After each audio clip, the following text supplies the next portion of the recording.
ভাইজান আমার বন্ধুরা, ওই মহিলাটি আল্লাহ রসুলের সম্মুখে গিয়ে ঝরঝর করে কেঁদে ফেললেন।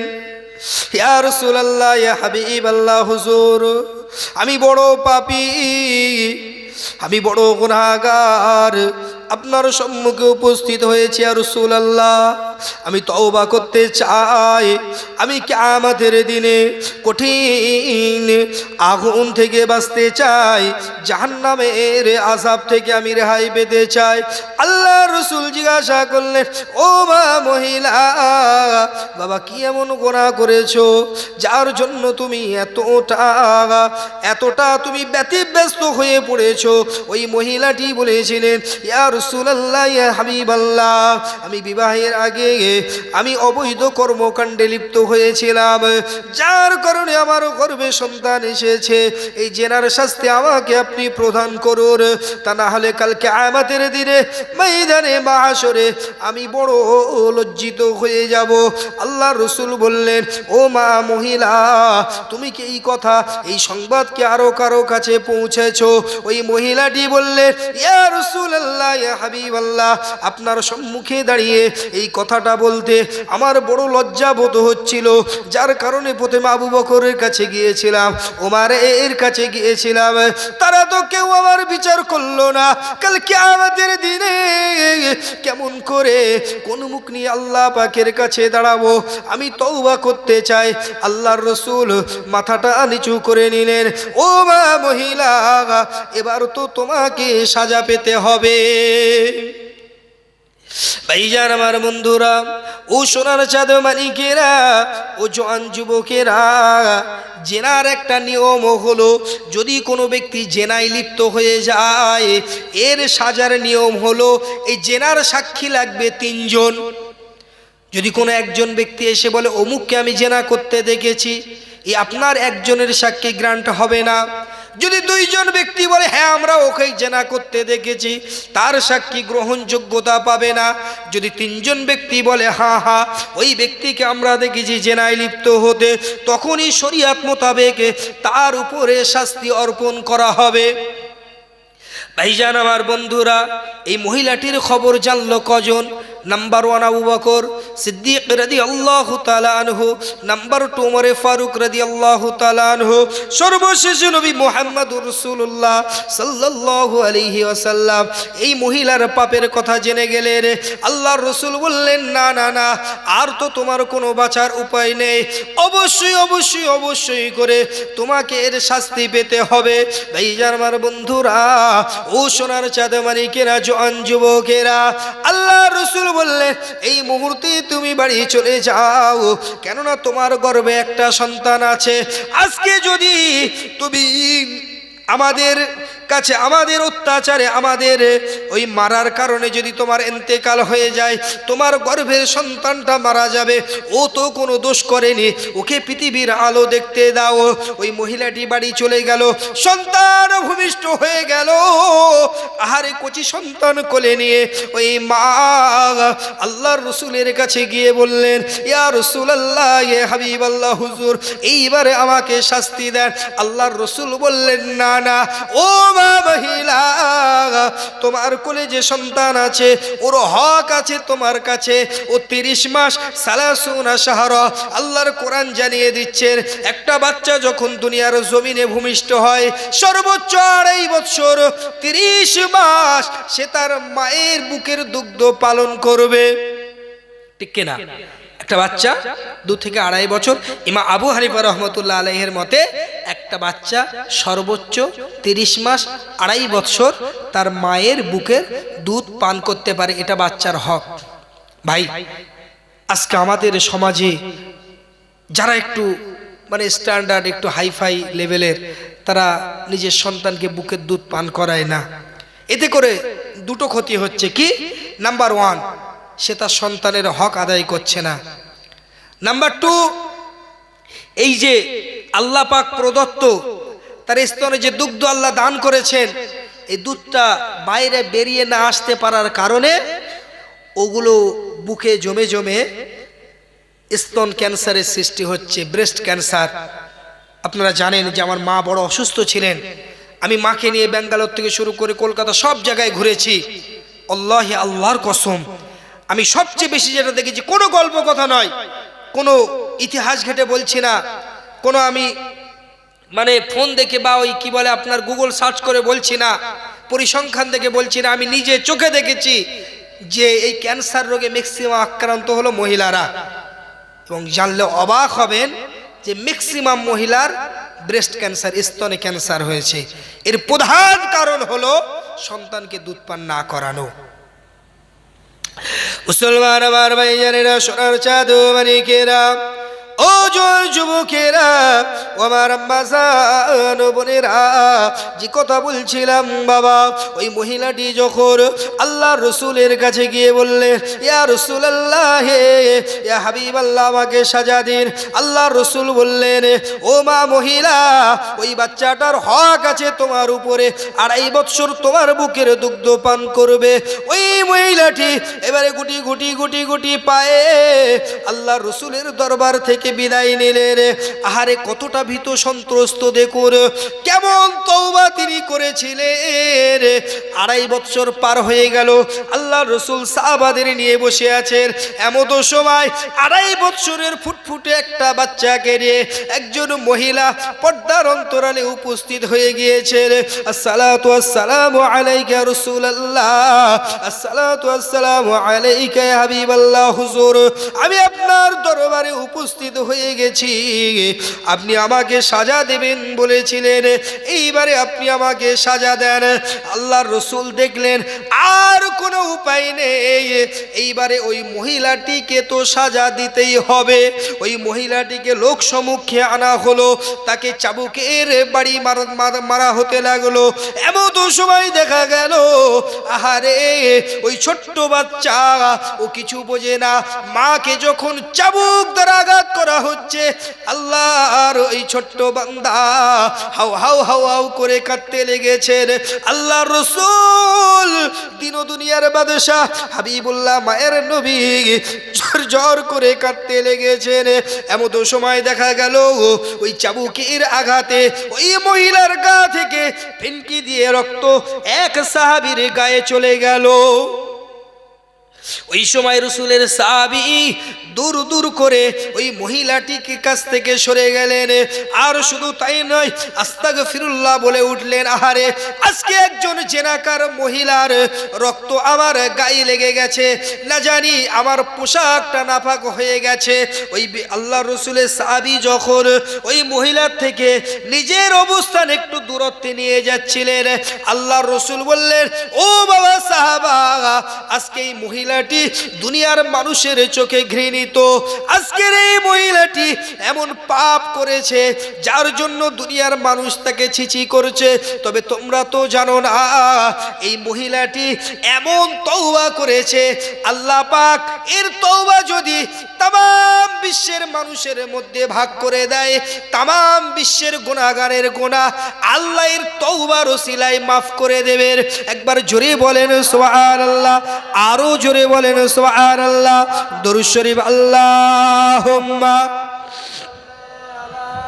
সাইয়্যিদানা মাওলানা মুহাম্মদ ওয়া আলা আলি সাইয়্যিদানা মাওলানা মুহাম্মদ। কে আসলো বলে এই পৃথিবী হলো উজালা, কে গাইল এসে সাম্যের গান শূন্য কাফেলা, কে আসলো বলে এই পৃথিবী হলো উজালা, কে গাইল এসে সাম্যের গান শূন্য কাফেলা। ও হাশেমি, ও হাশেমি মাকি মদনী শাহে মদিনা, ও নূরে নবী নূরে নবী নূরে মদিনা, ও নূরে নবী নূরে নবী নূরে মদিনা।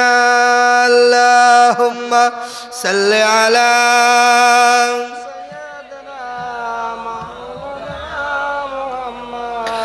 আলা আলি সাইয়্যিদিনা। হজরতে উমর করবে কতল নবীর দারে যায়, নূরানি তার চেহারা দেখে পাগল হয়ে যায়। যার রূপের জ্যোতি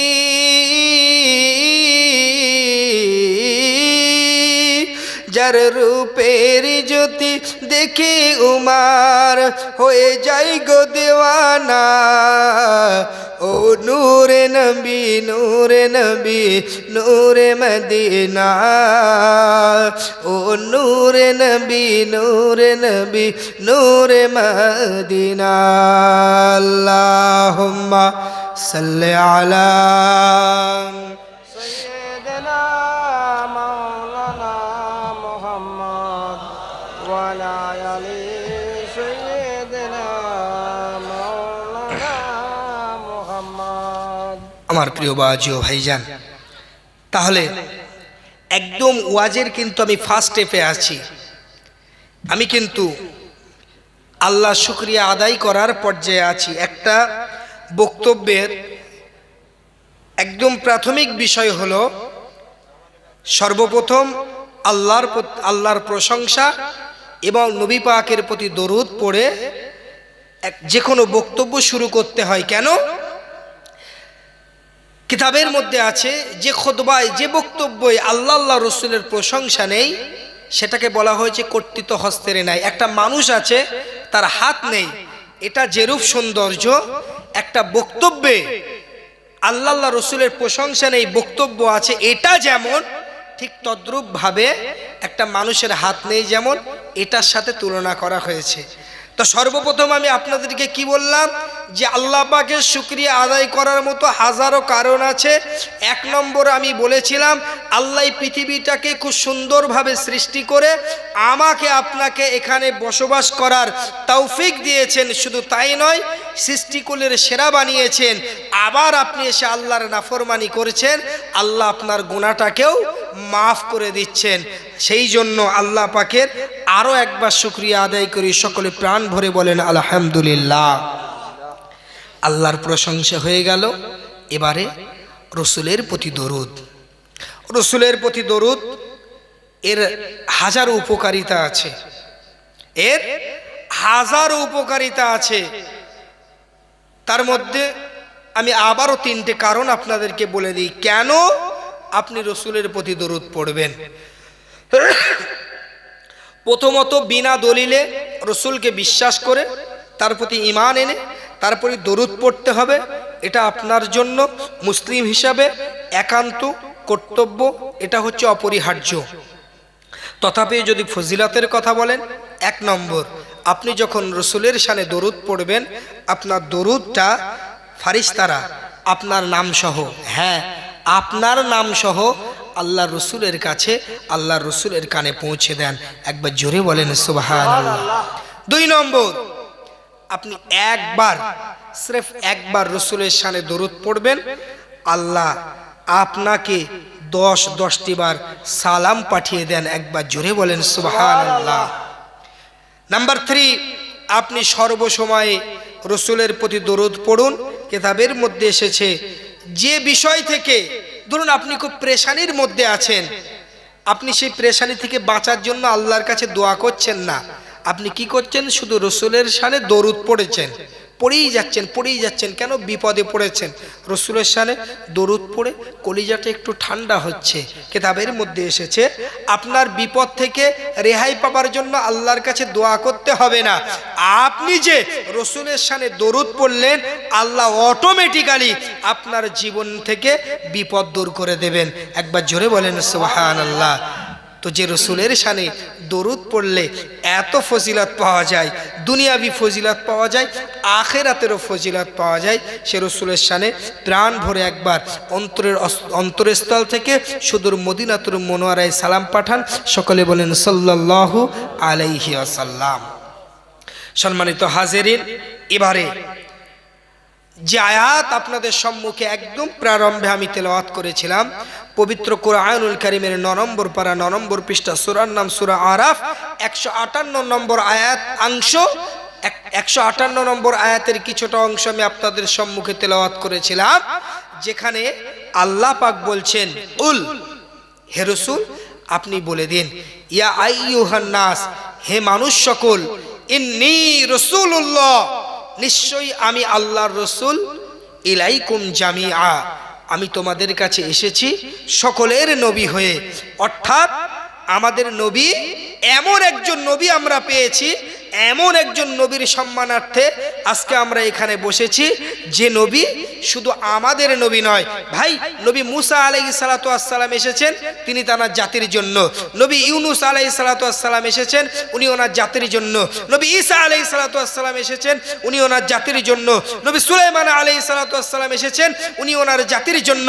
কিন্তু আমার রাসূল এসেছেন, আমার রাসূলকে আল্লাহ দুনিয়ার জমিনে পাঠিয়েছেন তাম বিশ্বের নবী করে। একবার জোরে বলুন সুবহানাল্লাহ। আল্লাহ কিন্তু বলেননি কুল ইয়া আইয়ুহাল্লাযিনা আমানু, আল্লাহ কিন্তু এটা বলেননি যে হে নবী আপনি বলে দিন আমি কেবল ইয়া আইয়ুহাল্লাযিনা আমানু বা ইয়া আইয়ুহাল মুসলিম, আমি কেবল মুসলিমদের নবী অথবা আমি কেবল ঈমানদারদের নবী। এটা আল্লাহ কিন্তু রাসূলকে বলতে বলেননি। আল্লাহ রাসূলকে কি বলতে বললেন, যে বলে দেন আপনি তাম বিশ্বের মানুষ, জাতি ধর্ম বর্ণ নির্বিশেষে, হিন্দু মুসলিম জৈন খ্রিস্টান বৌদ্ধ কাউরা বাগদি দুলে, আপনি সকলের নবী। শুধু সকলের নবী নন, আল্লাহ পাক রব্বুল আলামিন পবিত্র কোরআনুল কারীমের 17 নম্বর পারা 10 নম্বর পৃষ্ঠা, সূরার নাম সূরা আম্বিয়া 107 নম্বর আয়াতে আল্লাহ বলছেন ওমা আরসালনাকা ইল্লা রাহমাতাল লিল আলামিন, শুধু আপনি নবী নন বরং তাম বিশ্বের জন্য আমি আপনাকে রহমত করে পাঠিয়ে দিলাম। একবার জোরে বলুন সুবহানাল্লাহ। এমন একজন নবীর শানে এখানে বসেছি, যে নবীর উম্মত হওয়ার কারণে, হ্যাঁ, যে নবীর উম্মত হওয়ার কারণে অমুসলিমরাও গজবের হাত থেকে বেঁচে গেছে।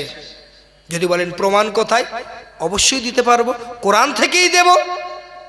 মুসলমান আমার ভাইজানেরা, সোনার চাঁদ মানিকেরা, ও জোয়ান যুবকেরা, ও আমার আম্মা জান বোনেরা, কান খুলে শুনে রেখে দিন, আমরা কোন নবীর উম্মত, কোন নবীর উম্মত হয়ে দুনিয়ার জমিনে আমরা আসতে পেরেছি।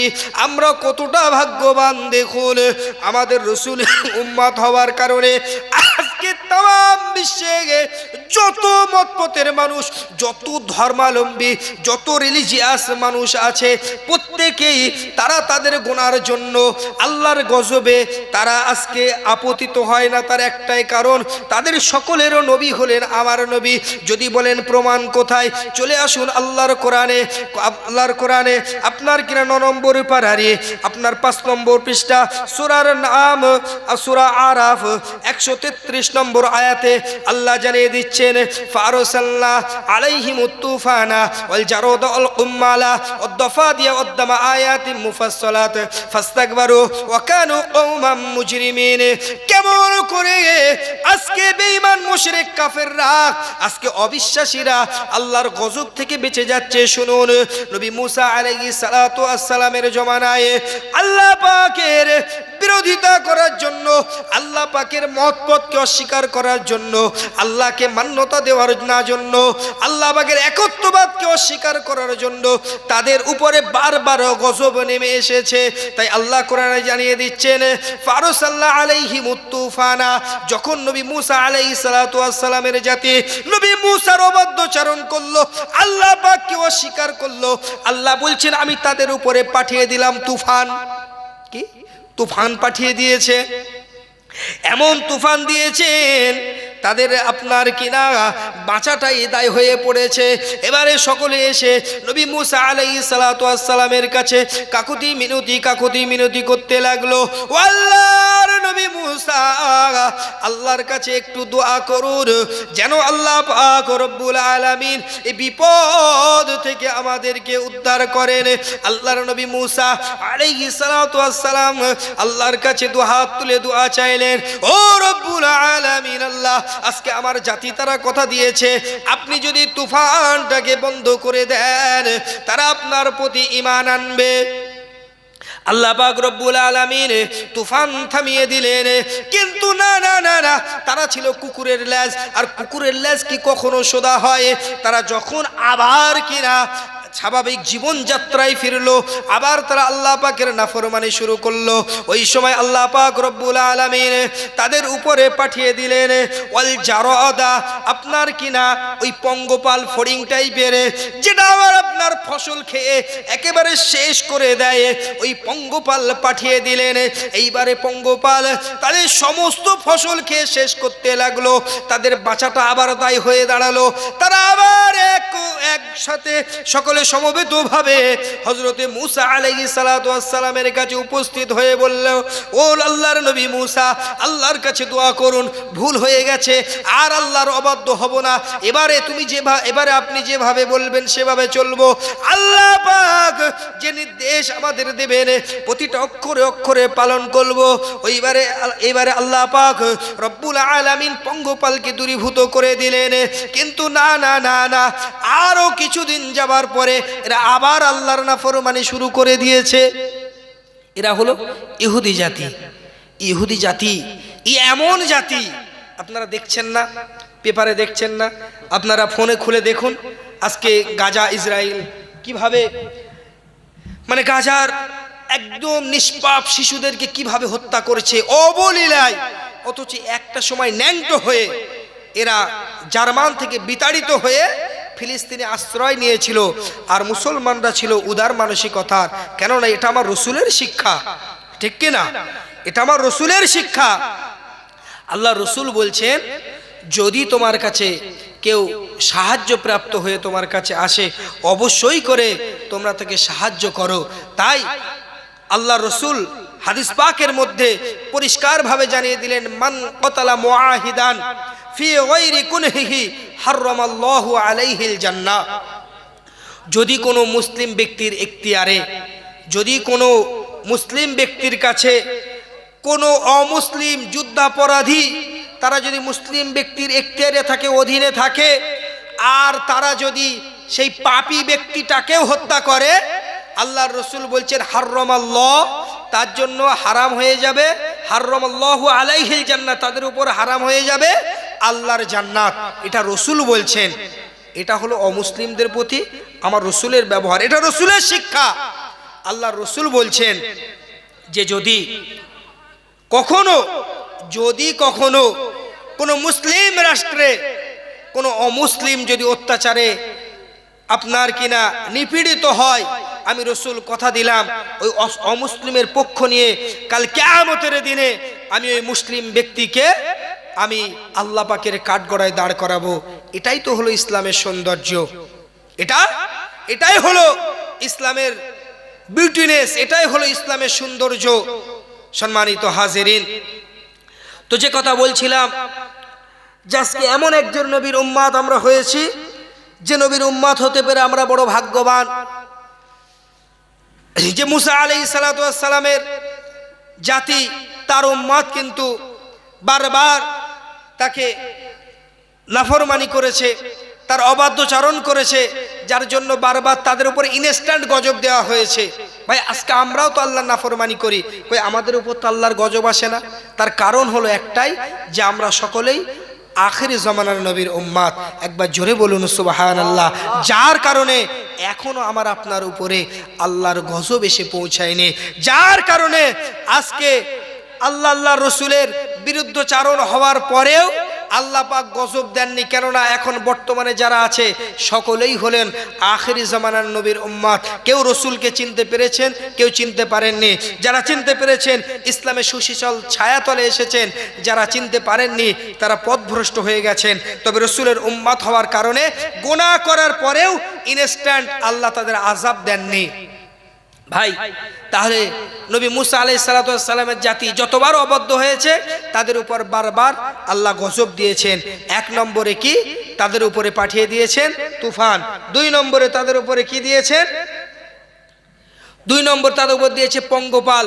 তিন নম্বরে তাদের উপরে দিয়েছে উকুন, ছোট্ট একটা কি বলবো এটাকে, পতঙ্গ নাকি, একদম ছোট্ট একটা জানোয়ার, তাকে দিয়ে আল্লাহ গজব দিয়েছেন। আল্লাহ কি না পারেন?